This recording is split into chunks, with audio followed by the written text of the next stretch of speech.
Good afternoon.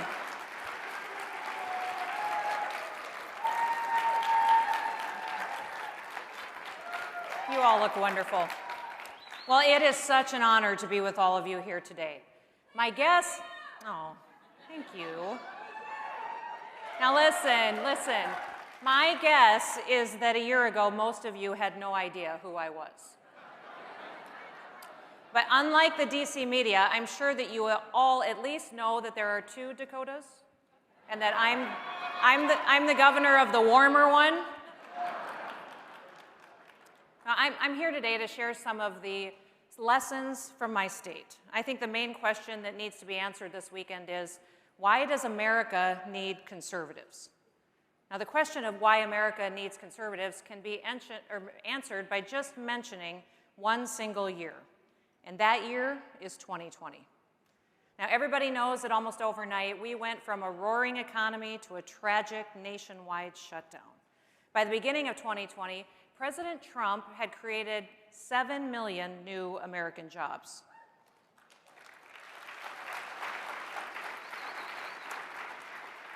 We had the lowest unemployment rate in over half a century, and unemployment rates for Black, Hispanic, and Asian Americans reached the lowest levels in history. More than 10 million people had been lifted out of poverty and out of welfare, and all of that changed in March. Now, most governors shut down their states.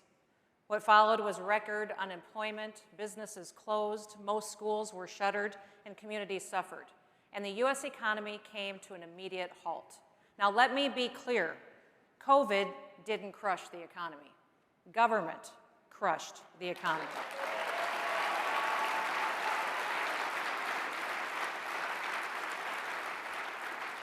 And then, just as quickly, government turned around and held itself out as the savior. And frankly, the Treasury Department can't print money fast enough to keep up with Congress's wish list. But not everyone has followed this path. For those of you who don't know, South Dakota is the only state in America that never ordered a single business or church to close.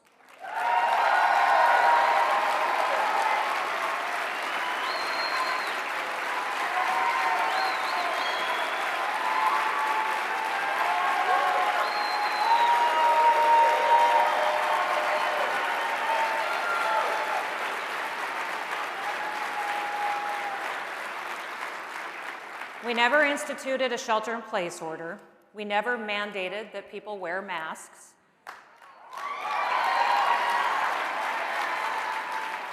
We never even defined what an essential business is, because I don't believe that governors have the authority to tell you that your business isn't essential.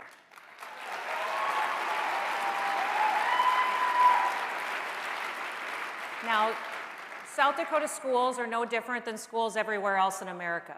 But we approached the pandemic differently. From the earliest days of the pandemic, our priority was the students, their well-being, and their education. When it was time to go back to school in the fall, we put our kids in the classroom. Teachers, administrators, parents, and the students themselves were of one mind to make things work for our children. And the best way to do that was in the classroom.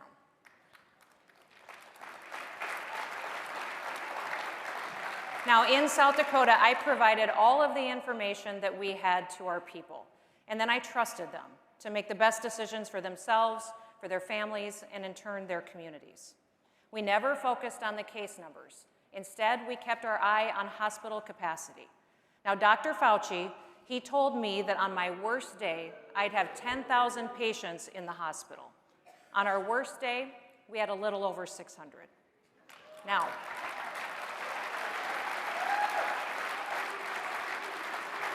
I don't know if you agree with me, but Dr. Fauci is wrong a lot.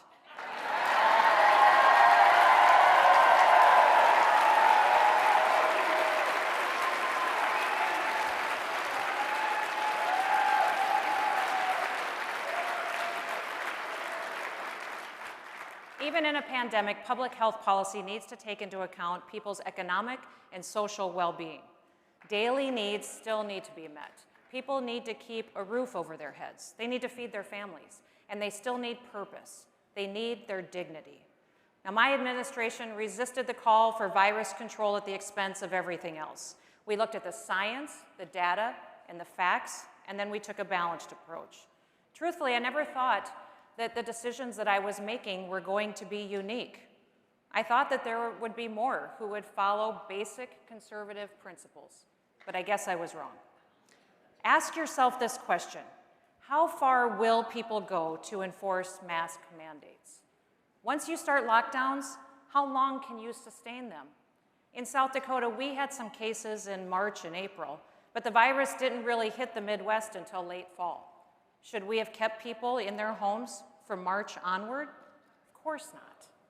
You know, it's important to ask these questions. We have to show people how arbitrary these restrictions are, and the coercion, the force, and the anti-liberty steps that governments take to enforce them. Often, the enforcement isn't based on facts. Justifying these mitigation efforts has been anything but scientific. Now, many in the media, they criticized South Dakota's approach.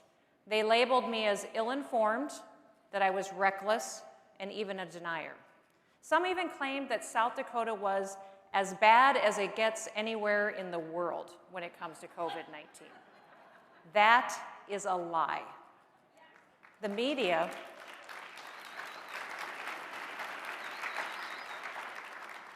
did all of this while simultaneously praising governors who issued lockdowns, who mandated masks and shut down businesses, applauding them as having taken the right steps to mitigate the spread of the virus.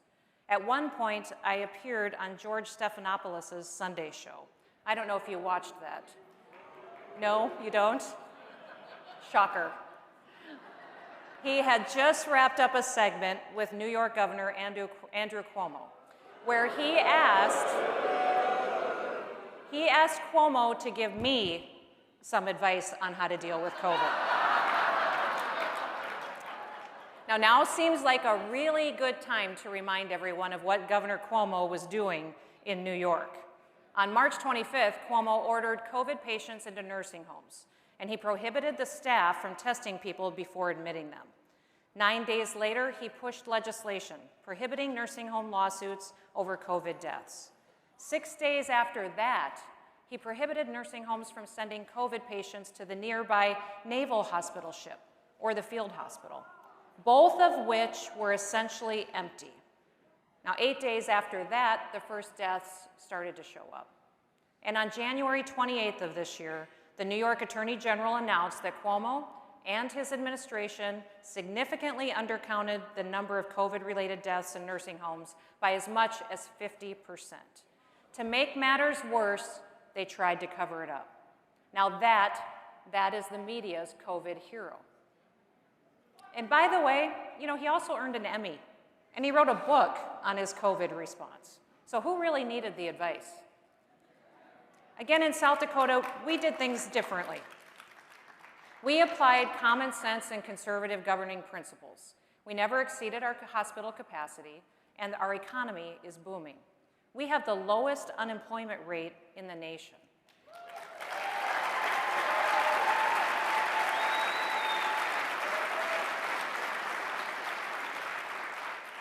We are #1 in the nation for keeping jobs, keeping businesses open, and keeping money in the pockets of our people.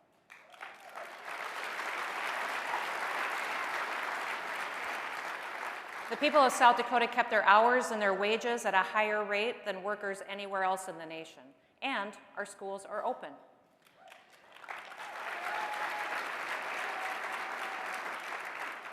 America needs conservatives at the state and at the local level, but we also need conservatives at the highest level of government too. In America, we have government of, by, and for the people.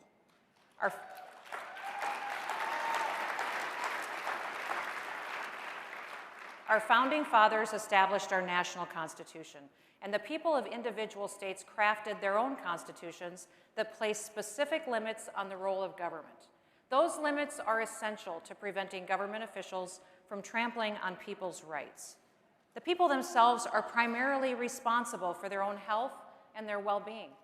They are the ones who, entrusted with expansive freedoms, the free will to exercise their rights to work, worship, and to earn a living.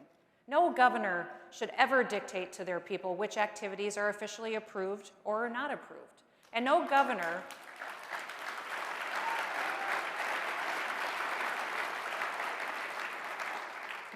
should ever arrest, ticket, or fine people for exercising their freedoms.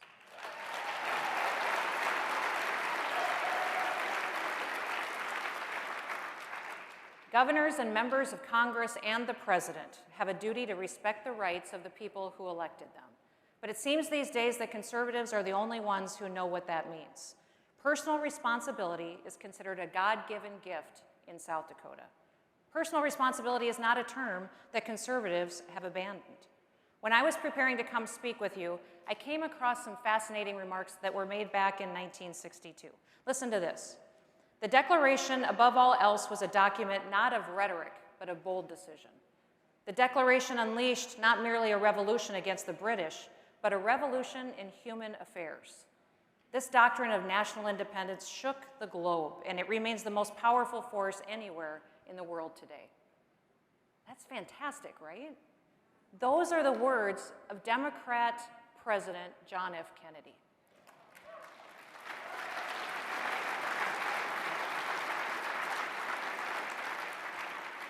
Is there any wonder why Ronald Reagan often said, "I didn't leave the Democratic Party, it left me"? There was a time when both political parties clung to certain fundamental principles. But today we seem not to even share the most basic ideals. America needs people who will stand up for these fundamental principles. America needs conservatives. It's easy to look back on 2020 and remember all of the issues that we had with COVID. But COVID is only one piece of a very problematic puzzle. It certainly showed us how deep the divide really is and how thin the barrier is between freedom and tyranny. But there was a worse movement that was happening in 2020, and it's an ongoing problem. Across America these last several months, we watched an organized, coordinated campaign to remove and eliminate all references to our nation's founding and many other parts of our history. Rather than looking to the past to help improve our future, some are trying to wipe away the lessons of history, lessons that we should be teaching to our children and to our grandchildren. Now, this approach focuses exclusively on our forefathers' flaws, and it fails to capitalize on the opportunity to learn from their virtues, and they had many of those. By discrediting the individuals who formed America's founding principles, they create doubt. And then they can remake America into a very different political image. It is our job to help explain why this is wrong. Remember, America wasn't founded for the personal gain or personal power of men like Washington, Adams, and Jefferson. The signers of the Declaration of Independence put their lives and their sacred honor on the line, and they affirmed people's God-given freedoms. Still today, the Declaration of Independence is one of the most important statements of purpose ever written, and not just because it serves as the justification for our independence to the entire world, but also because it has led to our prosperity, and it's inspired many other nations and peoples to seek freedom. We the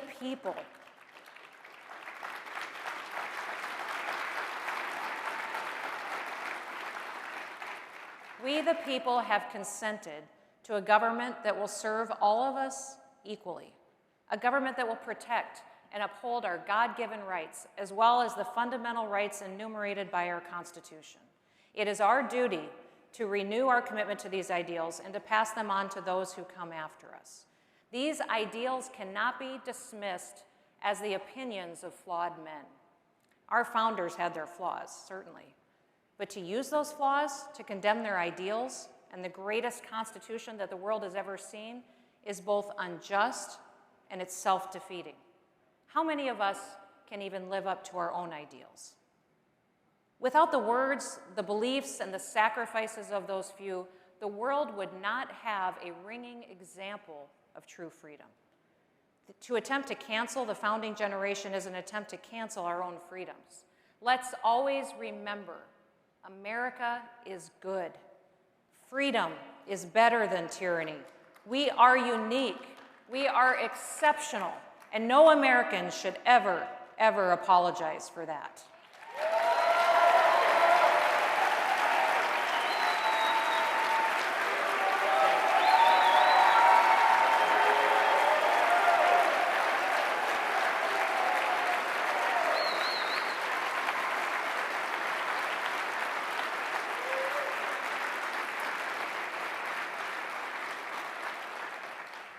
We should illustrate to the world that people thrive when government is limited, and people's ingenuity and their creativity is unleashed.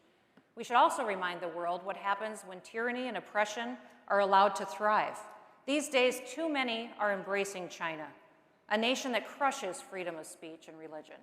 China literally places religious minorities in internment camps. China responded to the COVID virus by trying to cover it up. And one of their mitigation strategies was to weld doors shut to lock families in their homes.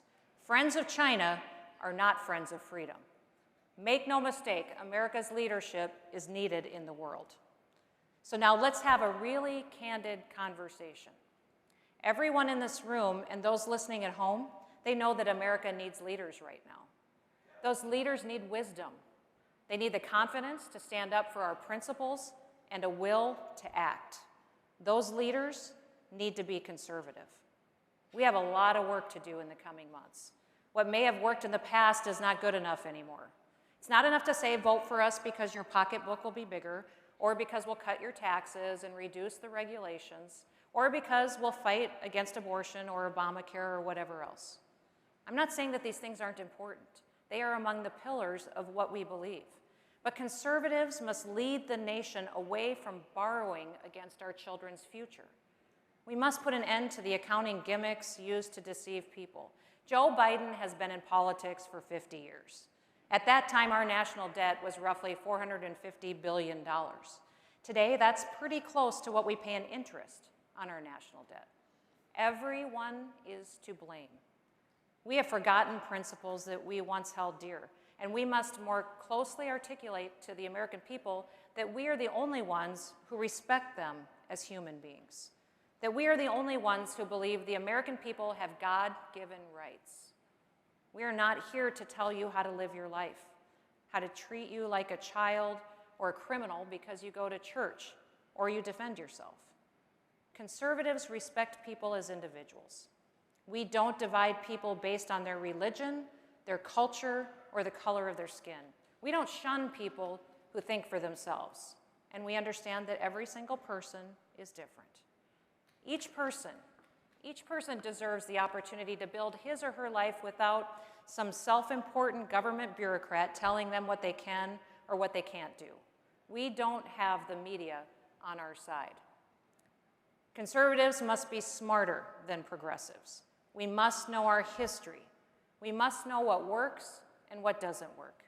We must think through the issues, and make no mistake about it, conservatives exist to fight for America and for every single American.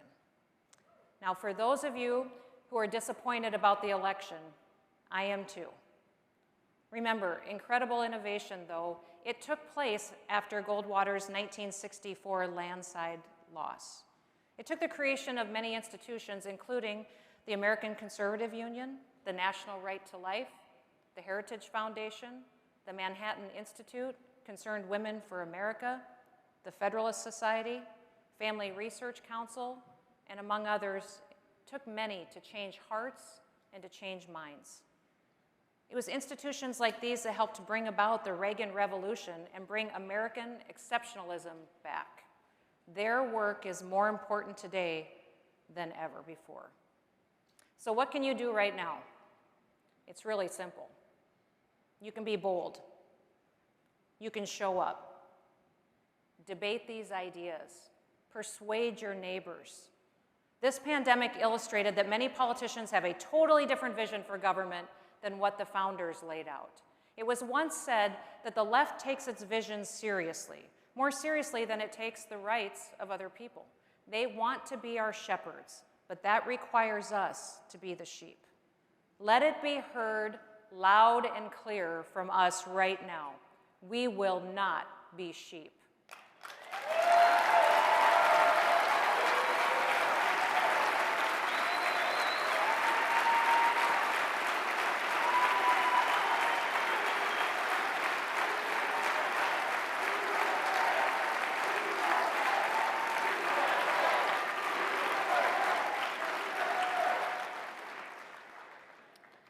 So I'd like to close today with a story.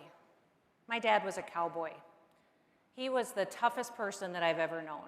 Ever since I was a real little girl, I just wanted to grow up and be like him.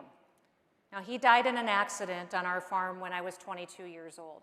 And a couple months after he was killed, I finally got the courage to go out and clean out his pickup.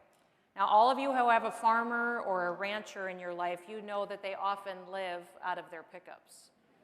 Everything important can be found in the cab: their wallet, bills to pay, tools, you name it. And if you need to find something important, every single one of us farmers' kids knows that the pickup is the first place that you look. Now, as the new general manager of the business, a couple of months after Dad died, I knew that where that pickup was, what was in it, and that I needed to clean it out eventually. But those months had also been filled with hundreds and hundreds of questions. What seed should we be planting? What field should we plant first? What's the price that we need to sell our calves for to cash flow the cattle operation? And I didn't have those answers. I remember wishing over and over again, if I could just ask Dad. If I could just ask Dad one more question. And frankly, I was running the business, but I was daily faking my way through it. I had no idea how we were going to keep our family business going without my dad. And I was determined, though, that we weren't going to fail.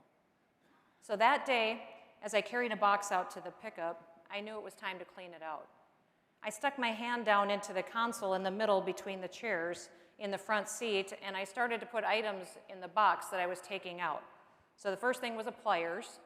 How many of you know what a pliers is? A Baby Ruth candy bar. I remember that was his favorite. Notebooks, pens, tools. And then I found a little tiny tape recorder. It was the kind of tape recorder that a doctor dictates into. I pushed the play button, and immediately I heard my dad's voice. He was talking about seed corn varieties, which ones had performed well on certain fields that we owned that went with certain soil types. He spoke about how we'd had such a wet year the year before that resulted in poor crop yields and damaged grain. We had had a tough harvest, and he went on to describe what kind of variety choices he would have made differently, what he thought might work better for the spring that we were anticipating ahead. My eyes started to fill up with tears as I realized I was learning information that was going to be helpful to me in making crop decisions. I looked down into the console and I saw several more tapes, almost a dozen of them in all. And one by one, I put them in the tape recorder sitting there in that pickup, and I listened to my dad's voice talk about the cows, weather, markets, and what to do if we were ever caught in a tough financial situation. Inside those tapes were the answers to so many of the questions that I had had over the past several months. Over and over again, I had said, if I could just ask Dad. And here in my hands were all the answers that I needed, straight from him in his voice in the palm of my hand. Now, in that moment, I felt a strange sort of peace settle over me. I know Scripture talks about a peace that passes all understanding. It was almost at that moment as if God was saying to me, I will provide, stop worrying, you will be okay, your family will be okay, I've got this. I had the answers, I just needed to get to work. Now, Dad was always the hardest worker that I knew. He led by example and he led by action, but that day, what changed everything was his words. I made a decision that day to be like my dad, a person of words, but a person of action, because both matter. That's why I ran for office. My mission is to make South Dakota a better place to live, to do business, and to raise a family. One of the reasons I care so deeply about these issues is because I want these things for my family and for every single American family. I believe South Dakota has been an example to the nation this past year. People used personal responsibility to protect their family's health and their way of life, while the government respected their rights and their freedom. And we